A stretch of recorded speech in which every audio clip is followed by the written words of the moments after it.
Rekaman kamera CCTV memperlihatkan seorang bertopi dandanan di depan perkantoran di Royal Gading Square, Kelapa Gading. Sesaat kemudian muncul lelaki berkaos biru sedang menelpon yang ternyata diincar lelaki berjaket tadi. Si lelaki berjaket tiba-tiba saja menodongkan senjata api hingga membuat lelaki berkaos biru kaget dan mencoba lari.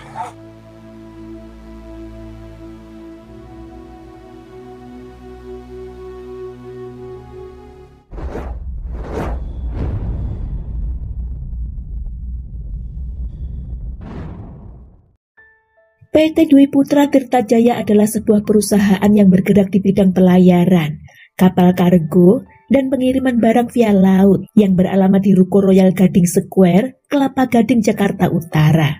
Perusahaan ini menawarkan jasa pengiriman barang dengan aman dan terpercaya yang meliputi CPO, pupuk, semen, alat berat, konstruksi, dan lain-lain dari Surabaya ke berbagai wilayah di Kalimantan. Perusahaan tersebut didirikan oleh Sugianto pada tahun 2012. Salah satu karyawan terlama yang ikut bekerja sejak perusahaan itu dibuka adalah Nur Lutfia. Wanita yang akrab disapa Lutfi itu bekerja sejak tahun 2012 sebagai admin keuangan di perusahaan itu. Salah satu tugas Lutfi adalah mengurus pembayaran pajak perusahaan dan mengurus pembayaran pembelanjaan perusahaan. Pada awal tahun 2020, tiba-tiba Sugianto selaku pemilik perusahaan dikejutkan dengan adanya teguran dari kantor pajak Jakarta Utara terkait pajak perusahaan miliknya tersebut. Setelah dilakukan pemeriksaan olehnya, ia mengetahui jika ada ketidakberesan dalam pembayaran pajak selama beberapa tahun belakangan yang tentu saja kecurigaan mengarah pada Lutfi karyawatinya, karena memang Lutfilah yang selama ini bertugas mengurus pembayaran pajak. Selain soal uang pajak yang diduga tak seluruhnya dibayarkan alias sebagian digelapkan sejak tahun 2015 hingga 2020, Lutfi juga diduga menggelapkan uang pembelian bahan bakar untuk salah satu kapal senilai 148 juta rupiah lebih. Uang yang seharusnya dibayarkan ke PT PAN pada tanggal 22 Juli 2020. Tapi setelahnya ternyata PT PAN melakukan penagihan yang kata Lutfi sudah dibayarkan. Tapi setelah dilakukan pengecekan, ternyata pembayaran tersebut tidak ada.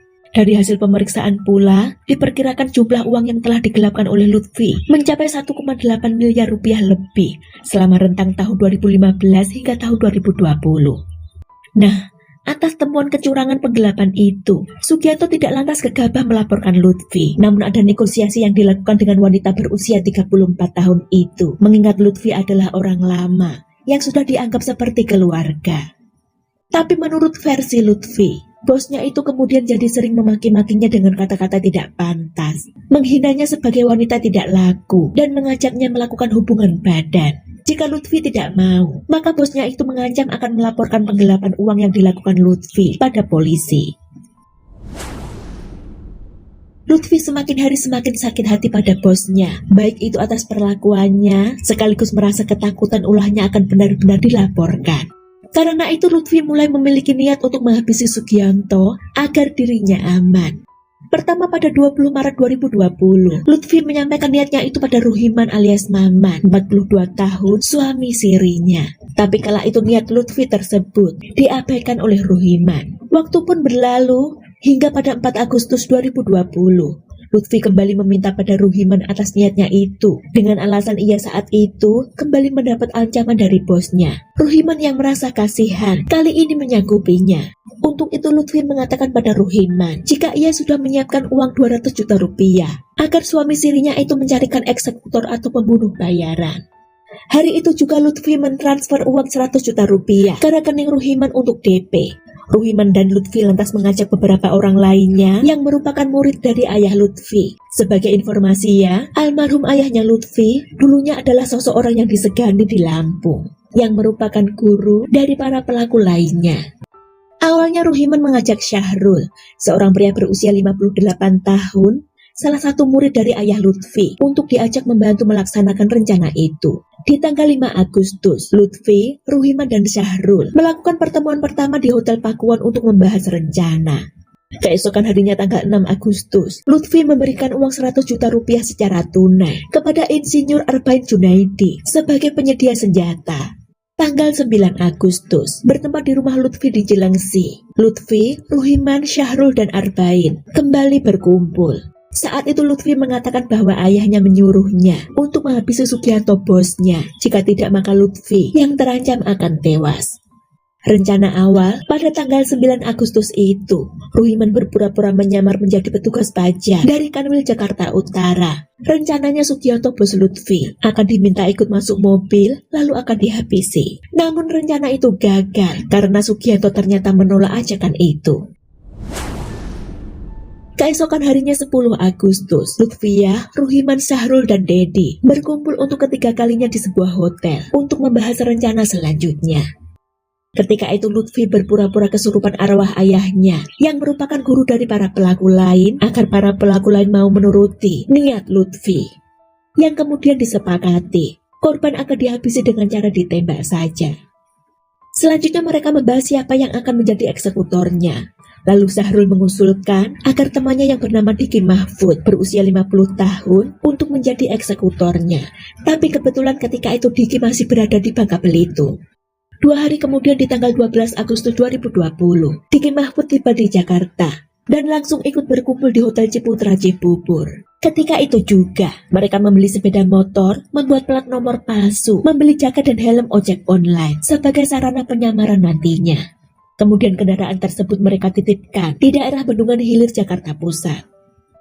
Sebelum beraksi, Diki yang ternyata belum bisa cara menembak, berlatih menembak dulu menggunakan senpi ilegal tipe Browsing Arm Company warna hitam coklat milik Arbain.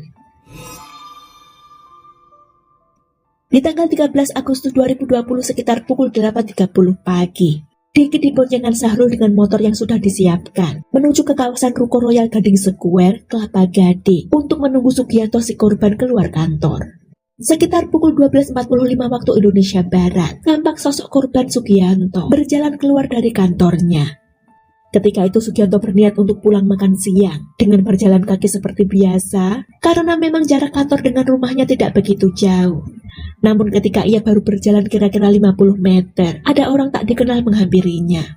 Orang itu adalah Diki. Mereka sempat berpapasan setelah yakin Diki berbalik arah, langsung menembakkan senpi yang dibawanya sebanyak 5 kali ke arah korban.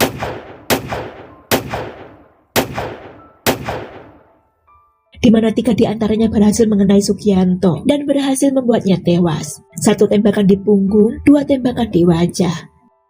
Kejadian di siang bolong itu seketika mengejutkan warga sekitar karena suara letusan senpi itu menggema sangat mengerikan.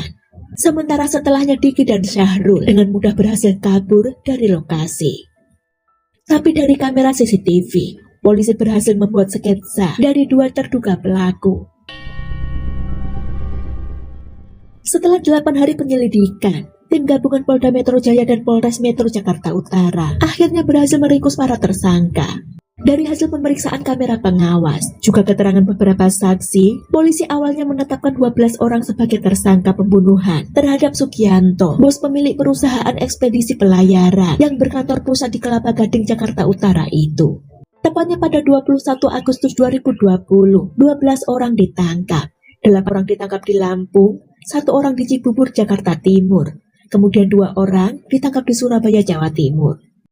Nur Lutfiyah selaku otak pembunuhan mengakui motifnya mengatur pembunuhan terhadap bosnya karena sakit hati, sering dimaki-maki, dihina dan dipaksa melakukan hubungan badan. Juga karena merasa terancam, serta ketakutan ulahnya menggelapkan uang pajak perusahaan akan dilaporkan oleh korban.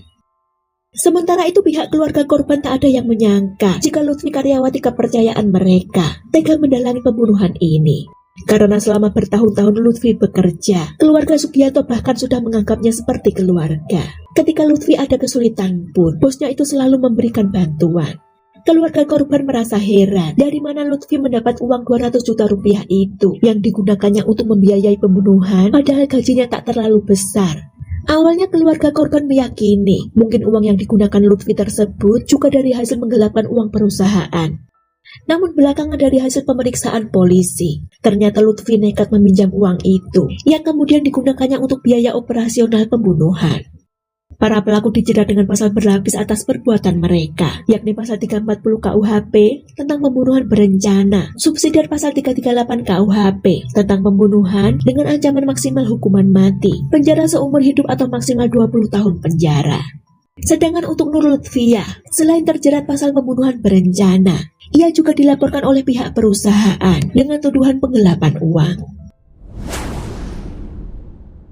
Pada pertengahan tahun 2021, Pengadilan Negeri Jakarta Utara akhirnya menjatuhkan vonis hukuman terhadap Nur Lutfiyah, Ruhiman dan Diki Mahfud dengan masing-masing hukuman 20 tahun penjara. Insinyur Arbain Junaidi dengan vonis 16 tahun penjara, Dedi Wahyudi 10 tahun penjara, Rosidi 12 tahun penjara, Syahrul 14 tahun penjara, dan Raden Sarmada 9 bulan penjara.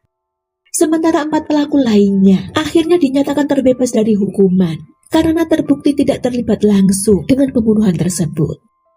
Sekian kisah ini, sampai ketemu kapan-kapan lagi. Terima kasih waktunya, jaga diri, see you.